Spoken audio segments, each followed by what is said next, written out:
പ്രളയബാധിതർക്ക് സഹായവുമായി Trivandrum Jeepers club. ആറന്മുളയിലെ പ്രളയബാധിതർക്കാണ് ക്ലബിന്റെ നേതൃത്വത്തിൽ ഭക്ഷ്യക്കിറ്റുകൾ എത്തിച്ചു നൽകിയത്. കിറ്റുകളുടെ വിതരണോദ്ഘാടനം മന്ത്രി PC വിഷ്ണുനാഥ് ആറന്മുള MLAക്ക് നൽകി നിർവഹിച്ചു. പ്രളയസമയത്ത് രക്ഷാപ്രവർത്തനത്തിന് എത്തിയവരായിരുന്നു Trivandrum off road jeepers club. 25ഓളം വരുന്ന അംഗങ്ങളാണ് ഓഫ് റോഡ് ജീപ്പുമായി ആറന്മുളയിലും റാന്നിയിലും കനത്ത മഴയിലും വെള്ളപ്പൊക്കത്തിലും രക്ഷാപ്രവർത്തനത്തിൽ പങ്കാളികളായത്. 5 ദിവസം ഇവരുടെ സേവനം ആറന്മുളയ്ക്കും റാന്നിക്കും ആശ്വാസമായി. രക്ഷാപ്രവർത്തനത്തിൽ സജീവമായിരുന്ന സമയത്ത് ദുരിതബാധിതരുടെ കഷ്ടപ്പാടുകൾ നേരിട്ട് മനസ്സിലാക്കിയതുകൊണ്ടാണ് ഭക്ഷ്യക്കിറ്റുകൾ കൂടി എത്തിച്ചു നൽകാനുള്ള തീരുമാനത്തിലേക്ക് എത്തിയതെന്ന് ക്ലബ്ബ് അംഗങ്ങൾ പറഞ്ഞു.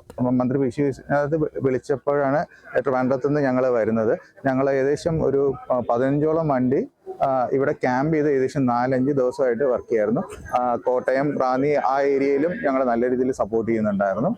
ഇവിടെ വന്നപ്പോഴത്തേക്കാണ് ഇവിടുത്തെ ക്രൂഷ്യാലിറ്റി കണ്ടിട്ട് ഞങ്ങൾ ഓൾമോസ്റ്റ് ഒരു 4 ദിവസം ഇവിടെ കണ്ടിന്യൂസ്ലി ഉണ്ടായിരുന്നു.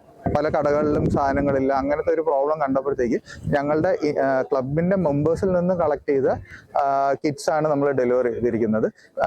അത് ഏകദേശം 1000ഓളം കിറ്റുകൾ നമുക്ക് ഇവിടെ ഡെലിവറി ചെയ്യാൻ പറ്റിയിരുന്നു. 1000 ഭക്ഷ്യക്കിറ്റുകളാണ് ഓഫ് റോഡ് ജീപ്പിൽ ക്ലബ് അംഗങ്ങൾ ആറന്മുളയിൽ എത്തിച്ചത്.